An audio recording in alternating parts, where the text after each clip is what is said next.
Hi there. Let's deal with the relationship between electricity and magnetism part 2. So what we've learned so far is Oersted discovered that a compass needle below a wire, if it was pointed north when there was no current, like in this picture, picture A, so the switch is up, so there's no electrons running through. If he put the switch down and we had a flow of electricity, then Oersted noticed that the flow of electrons caused the compass needle to deflect a different direction. And if he reversed the flow, so switch the wires now and reverse the flow of electrons this direction, he noticed that the compass needle deflected the other way. And so that was what we call the relationship between magnetism and electricity. The other thing I want to review is that in a piece of iron that has no magnetism, then there's a random arrangement of protons and neutrons and electrons, so they're pointing in different directions, and it cancels overall. There's no magnetic effect in iron. However, when an external magnetic field is applied to the iron, the magnetic domains align themselves, and what we end up getting is the iron becomes magnetized.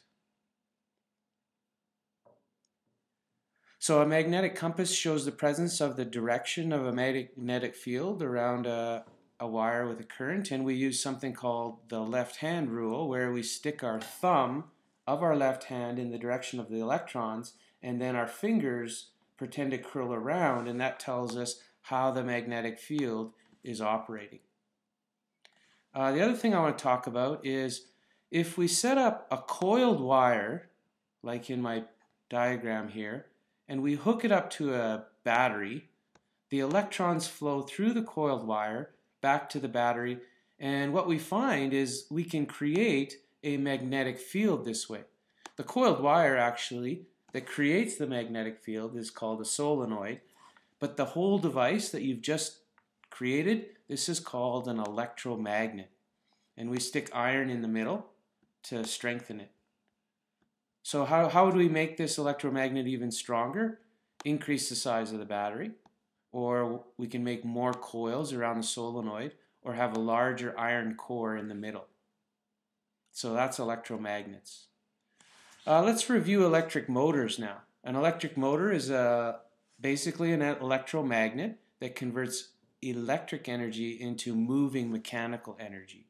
And an electric motor has several parts that we should know. They have permanent magnets, which are lettered A here, 2 permanent magnets right here, A. They have a coiled wire, like a solenoid, that we hook up to a battery. This picture, I'm going to have to add the battery here. And so that part, this coiled wire with the battery, makes the armature. So the armature is right here, and that would be there. And it spins. If we wanted to hook a drill bit up to the spinning part, that's what a drill would do. So a drill bit would be hooked up here, or we could run a belt here, and we could make the spinning armature do work.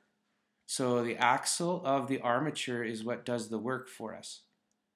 Other things that we should note, it has 2 brushes right here, and it has a split ring commutator, and the split ring means there's a gap to help switch the north-south on our electromagnet.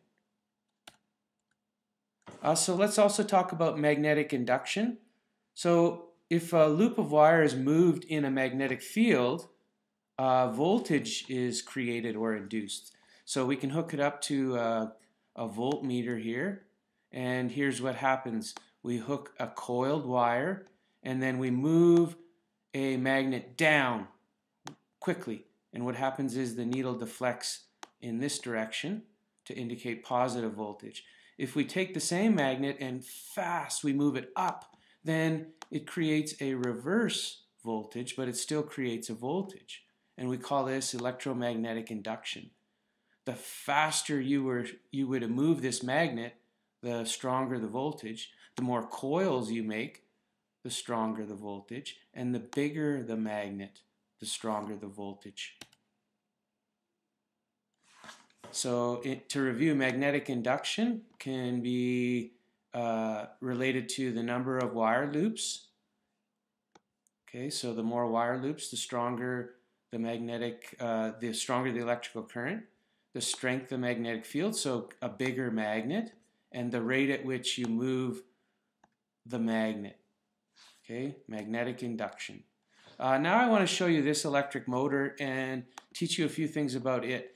We can make, and we will make, an electric motor in class by taking a battery, a permanent magnet, and a coiled wire with one side shaved off to act as the armature. So let's go through this then. So here's the pieces to our electric motor. And so we put a permanent magnet there, which you will. We'll put two support stands which act as the brushes. And we put the spinning electromagnet, which is the armature. So electricity flows from here up through this brush, across this, that magnetizes this as it completes the loop to create a north and a south, and that will cause it to start spinning amongst this permanent magnet. So let's troubleshoot an electric motor. So right now, let's give it a little spin. Oh, doesn't seem to be working. So let's see if we can figure out what the problem is. Common problems: the magnetic field strength isn't strong enough, the armature isn't balanced right, centering or alignment, or the commutator isn't quite right. So let's click on one of these. Let's check out different commutator problems. Here's our coiled wire, and it's got a coating over it. But normally we have to sandpaper off part of the insulation. So let's look at the video. So we sandpaper off the top part, which helps us make what's called the split ring. Okay, split ring to help reverse the polarity on this.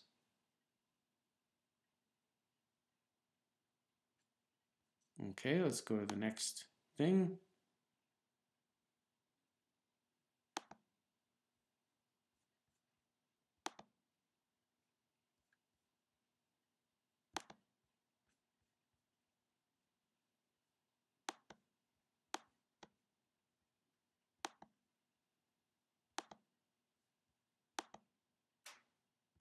Seems to be stuck. So we'll just leave it at that. Make sure you have a look at this activity in class. Oh, we're getting the next page. So let's look at different, whoops. Let's look at different commutators again. Skip that. So let's see, let's look at this armature. Let's put it in. Is that the right one?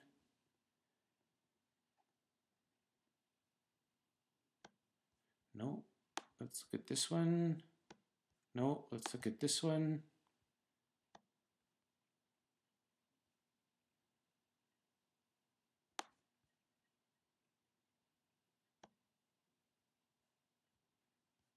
And let's test it.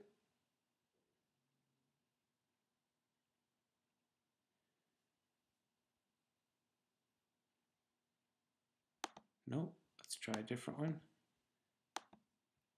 How about this one? Put this one back. Let's see if the one end shaved off completely works. Give it a push. Nope. So have a look at this activity before you build your electric motor.